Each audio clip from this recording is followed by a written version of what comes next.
సరే, మనం ఇంతకుముందు టెన్సెస్ గురించి సపరేట్గా తెలుసుకున్నాము. సింపుల్ ప్రజెంట్ టెన్స్ అంటే ఏంది, ప్రజెంట్ టెన్స్లో ఉండే రకాలు, పాస్ట్ టెన్స్లో ఉండే రకాలు, ఫ్యూచర్ టెన్స్లో ఉండే రకాలు, అన్నిటి గురించి చాలా ఎలాబొరేట్గా కొంచెం ఉదాహరణతో సహా ఎప్పుడు ఎక్కడ వాడతాం ఏంది, వాడికి స్టేట్మెంట్ టైప్ వాక్యాలు ఎట్లా, నెగిటివ్ వాక్యాలు ఎట్లా, పాజిటివ్ క్వశ్చనింగ్ ఎట్లా, నెగిటివ్ క్వశ్చనింగ్ ఎట్లా, మొత్తం వీడియోస్లో నేను చేశాను. అన్నీ అయిపోయిన తర్వాత బ్రీఫ్గా మొత్తము ప్రజెంటు, పాస్ట్, ఫ్యూచరు, అందులో ఉండే సబ్టెన్సెస్ మొత్తం అన్నింటి గురించి ఒక్కసారి బ్రీఫ్గా సింపుల్గా తెలుసుకున్నాము. చాలా ఈజీగా అర్థమవుద్ది.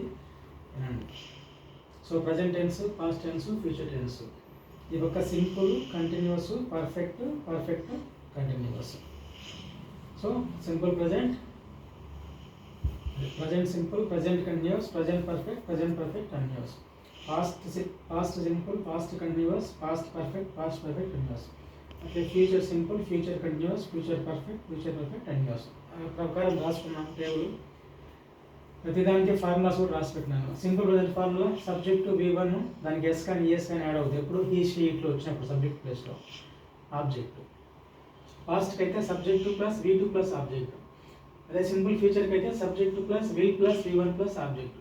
ఇప్పుడు అన్నీ ప్రజెంట్ సింపుల్ కావచ్చు, పాస్ట్ సింపుల్ కావచ్చు, ఫ్యూచర్ సింపుల్ కావచ్చు. ఆ సింపుల్ ఫార్ములాస్ ఎట్లా నేర్చుకోవాలో చెప్తాను. సబ్జెక్టు ఆబ్జెక్ట్ అన్నింటిలో కామన్గా ఉంది. సబ్జెక్ట్ ఆబ్జెక్ట్ ఉంది, ఇందులో సబ్జెక్ట్ ఆబ్జెక్ట్ ఉంది, ఇందులో సబ్జెక్ట్ ఆబ్జెక్ట్ ఉంది. మరి మారింది ఏంటి, ఇక్కడ వర్బ్ V1 ఉంటుంది, ఇక్కడ వర్బ్ V2 ఉంటుంది, ఇక్కడ విల్ ప్లస్ V1 ఉంటుంది. ఆ పదాలు గుర్తుపెట్టుకుంటే చాలు మనం. ఇక్కడ V1, ఇక్కడ V2, ఇక్కడ విల్ ప్లస్ V1. అట్లే present continuous, past continuous, future continuous. ఎట్లా చూడండి, సబ్జెక్టు V4 ఆబ్జెక్ట్ అన్నింటిలో కామన్గా ఉంది. ప్రజెంట్ కంటిన్యూస్లో ఉంది, పాస్ట్ కంటిన్యూస్లో కూడా అంతే. సబ్జెక్ట్ ఉంది, V4 ఉంది, ఆబ్జెక్ట్ ఉంది. ఫ్యూచర్లో కూడా అంతే, సబ్జెక్ట్ ఉంది, V4 ఉంది, ఆబ్జెక్ట్ ఉంది. మరి మారింది ఏంటి, ఇక్కడ ఈజ్ ఆర్ వస్తాయి, ఇక్కడ వాజ్ వర్ వస్తుంది, ఇక్కడ విల్ బి వస్తుంది. సో అది తేడా. ఇక్కడ ఈజ్ ఆర్, ఇక్కడ వాజ్ వర్, ఇక్కడ విల్ బి. ఆ మూడు పదాలు గుర్తుపెట్టుకుంటే ఈ మూడు మొత్తం టెన్సెస్ అయిపోయచ్చు. అట్లే పర్ఫెక్ట్లో కూడా, పర్ఫెక్ట్లో ఏముంటాయి, సబ్జెక్టు V3 ఆబ్జెక్ట్ కామన్గా ఉంటాయి. ప్రతి దాంట్లో కూడా సబ్జెక్టు V3 ఆబ్జెక్ట్ అన్నింటిలో కామన్గా ఉంటాయి. మరి కొత్తగా మారేది ఏంటంటే ఇక్కడ హ్యావ్ హ్యాజ్ వస్తుంది, ఇక్కడ హ్యాడ్ వస్తుంది, ఇక్కడ విల్ హ్యావ్ వస్తుంది. ఆ పదాలు గుర్తుపెట్టుకుంటే మొత్తం చెప్పేయచ్చు, చాలా ఈజీ అనమాట. So have has, had, will have. మిగిలినంతా సబ్జెక్టు V3 ఆబ్జెక్ట్ అన్నింటిలో కామన్గా ఉంటుంది. ఆ విధంగా నేర్చుకోవాలి. అయితే పర్ఫెక్ట్ కంటిన్యూస్ తీసుకుంటే సబ్జెక్టు బీను V4 ఆబ్జెక్ట్ కామన్గా ఉంటుంది. Subject be V4 object, subject been V4 object, subject been V4 object అన్నింటిలో కామన్గా ఉంది. మరి మారింది ఏంది, ఇక్కడ హ్యావ్ హ్యాజ్ ఉంటుంది దీంతో పాటు, ఇక్కడ హ్యాడ్ ఉంటుంది దీంతో పాటు, ఇక్కడ విల్ హ్యావ్ ఉంటుంది. సో ఆ పదాలు మారుతాయి. ఆ విధంగా మొత్తం 12 టెన్స్ల యొక్క ఫార్ములాలు చాలా చాలా ఈజీగా గుర్తుపెట్టుకోవచ్చు, నేర్చుకోవచ్చు. మీకు ఇంకా బాగా అర్థం కావాలంటే కొన్ని ఉదాహరణతో కూడా చెప్తాను, ఈజీగా అర్థమవుతాయి. చూడండి, ఇప్పుడు సబ్జెక్ట్ I తీసుకుంటాను, వర్బ్ V తీసుకుంటాను, తర్వాత I go to school, preposition object అనుకోండి ఇది. I go to school. Past tense అయితే ఐ వెంట్ టు స్కూల్. ఇది V1, ఇది V2. ఇక్కడ విల్ ప్లస్ V1 రావాలి. ఐ విల్, V1 అంటే ఏంటి, go. I will go to school. చూడండి, I go to school, I went to school, I will go to school.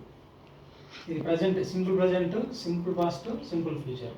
నేను స్కూల్కి వెళ్తాను, నేను స్కూల్కి వెళ్ళాను, నేను రేపు స్కూల్కి వెళ్తాను, భవిష్యత్తులో స్కూల్కి వెళ్తాను. అట్లా ఇక్కడ కూడా అదే ఉదాహరణ తీసుకొని అన్నీ చేస్తాను. చూడండి, ఐకి యామ్ సరిపోతుంది కాబట్టి ఐ యామ్. V4 అంటే ఏంటి, గోకు. V4 అంటే ఇన్ఫార్మ్ కలవాలి. I am going to school. దీనికి వాజ్ వస్తుంది కాబట్టి I was going to school.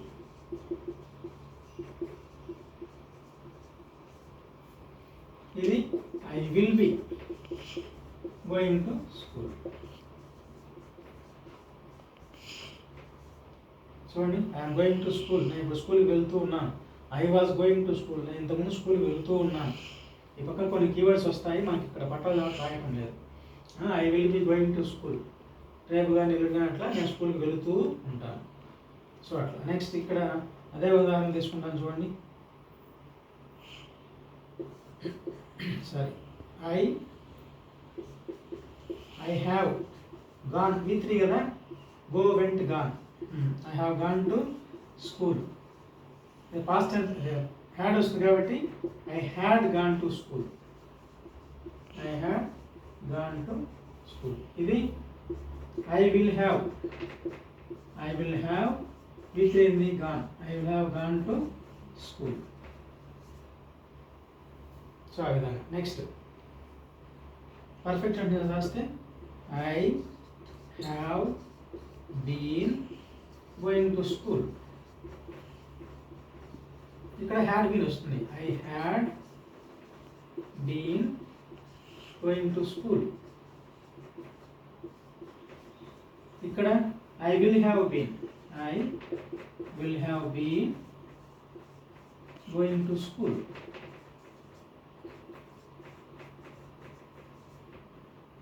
So ఆ విధంగా ఫార్ములాస్ ప్రకారం రాసుకుంటా పోవాలి. I go to school, I went to school, I will go to school. I am going to school, I was going to school, I will be going to school. I have gone to school, I had gone to school, I will have gone to school. I have been going to school, I had been going to school, I will have been going to school. So ఆ విధంగా tenses గురించి ఈజీగా అర్థం చేసుకోవచ్చు. That's it.